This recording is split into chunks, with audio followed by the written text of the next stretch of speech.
ఇలా కేటీఆర్ గారు ఇవాళ తెలంగాణ రాష్ట్రాన్ని ఇలా ప్రపంచంలోనే ఒక మ్యాప్ గా నిలబెట్టి ఇలా మనందరం గర్వపడేలాగా ఇలా కేటీఆర్ గారు మన తెలంగాణ రాష్ట్రాన్ని కేసీఆర్ గారు కేటీఆర్ గారు పెట్టిండ్రు. అనేక సార్లు మీరు కేటీఆర్ గారి మీద నోటికొచ్చినట్టు తిడుతూ ఉన్నారు, నోటికొచ్చినట్టు మాట్లాడుతూ ఉన్నారు.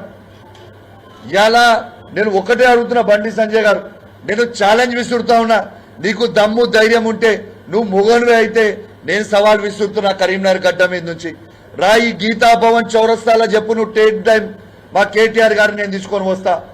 ఇలా ఏ సబ్జెక్ట్ మీద మాట్లాడదామో చెప్పు. ఇలా ఉట్టిగా మమ్మమ్మ తెత్తే పెబ్బెబ్బే కాదు. బండి సంజయ్ గారు, నీకు దమ్ముంటే సబ్జెక్టు మీద చర్చ పెడదాం దా. ఇరిగేషన్ మీద చర్చ పెడతావా కేటీఆర్ గారితో, దా వస్తాడు మా కేటీఆర్ గారు. సివిల్ సప్లై మీద చర్చ పెడతావా, దా వస్తాడు. నీ హోమ్ డిపార్ట్మెంట్ మీద చర్చ పెడతావా, దా వస్తాడు. ఐటీ ఇండస్ట్రీస్ మీద పెడతావా, వస్తాడు దా. కరీంనగర్ పట్టణంలో ఇలా కేటీఆర్ గారు ఎంత, కమలాకర్ గారు ఎంత అభివృద్ధి చేసిండో దాని మీద చర్చ పెడదామా, దా వస్తాం చూద్దాం దా. ఇవన్నిటి మీద చర్చ పెట్టండి. మీరు సబ్జెక్టు మాట్లాడండి తప్పితే మీరు సబ్జెక్టు మాట్లాడకుండా మెమ్మెమ్మే తెత్తెత్తే పెబ్బెబ్బే అంటే కలవదు బండి సంజయ్ గారు. మీరు నోటికొచ్చినట్టు కేటీఆర్ గారి మీద మాట్లాడితే మేము కూడా నోటికొచ్చినట్టు కంటే మాట్లాడగలుగుతాం, నీకంటే ఎక్కువ మాట్లాడగలుగుతాం. నోటికొచ్చినట్టు నీకంటే ఎక్కువ మాకు కూడా మాటలు వస్తాయి. ఇలా కేసీఆర్ గారిని పట్టుకొని ఒక కేసీఆర్ కొడుకు అయితే ఏం మాటలు అవి? మాకు అన్నిక రాదా?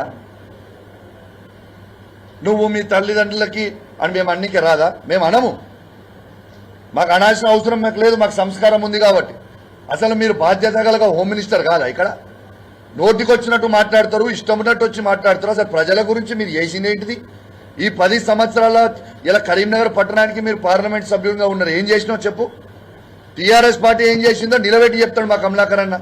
రాండి చర్చకు వస్తారా? కమలాకర్ ఏం చేసిరో ఇలా కరీంనగర్లో పట్టణంలో ప్రతి రోడ్ వేసింది కేసీఆర్ గారు, కమలాకర్ అన్న, వినోద్ అన్న. ఇలా స్మార్ట్ సిటీ గురించి మీరు గొప్పగా చెప్తున్నారు. స్మార్ట్ సిటీలో మీ కాంట్రిబ్యూషన్ ఏంది? ఇలా స్మార్ట్ సిటీ తెచ్చింది బాజాబ్తు మా ఎంపీ వినోద్ కుమార్ గారు. వాస్తవం కాదా ఇది? మేం చేసినా నేను చేసినా అని చెప్పుకునేది.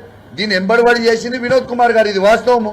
వినోద్ కుమార్ గారు, గంగ్లా కమలాకర్ గారు, కేసీఆర్ గారు చేసింది వాస్తవం. మీరు చేసింది ఏముంది? 10 సంవత్సరాలలో రెచ్చగొట్టడము గెలిపించడం తప్పితే. ఇలా నేను బండి సంజయ్ గారిని ఒక్కటే అడుగుతా ఉన్నాను, మీరు కేటీఆర్ గారిని ఏదో బాగా తిడుతురు, అసలు మీరు ఒక్కసారైనా ఎమ్మెల్యే గెలిచిండ్రా? ఇదే కరీంనగర్ పట్టణంలో మీరు ఒక్కసారైనా ఎమ్మెల్యే గెలిచిండ్రా? నువ్వు కేటీఆర్ని తిట్టే స్థాయి మీద పెరిగిపోయింది. ఇలా కరీంనగర్, ఇదే కరీంనగర్ పట్టణంలో గంగ్లా కమలాకర్ గారు మీరు చిత్తుగా 3 సార్లు ఓడగొట్టిండు కదా. ఏదో మేము విర్రవీగుతున్నాం, మేమేదో హీరో అని, నేను ఏదో అని. ఏంటిది? ఇలా 2 సార్లు మీరు పార్లమెంట్ గెలిచింది. ఎట్లా గెలిచిరు మీరు? నరేంద్ర మోడీ గారు వేవ్లో గెలిచిరు, అది మోడీ గారికి ఓటేసిరు జనం. ఇలా మీరు చేసింది ఏముంది? ఇలా మీరు ఒక్కసారైనా ఎమ్మెల్యేగా కరీంనగర్ పట్టణంలో గెలిచిండ్రా? అసలు ఎమ్మెల్యేగా ఒక్కసారైనా మీరు గెలిచిండ్రా? ఇలా మీరు కేటీఆర్ గారిని, కేసీఆర్ గారిని నోటికొచ్చినట్టు మాట్లాడుతూ ఉన్నారు. ఇలా మేము కూడా అనొచ్చు కదా. ఇలా నేను సవాల్ విసురుతున్నావు భయ్, నువ్వు అన్నావు కదా డ్రగ్స్ అని కేటీఆర్ గారిని. రా, కేటీఆర్ గారు టెస్ట్కి రావడానికి సిద్ధంగా ఉన్నారు, టైం డేట్ ఫిక్స్ చేయి.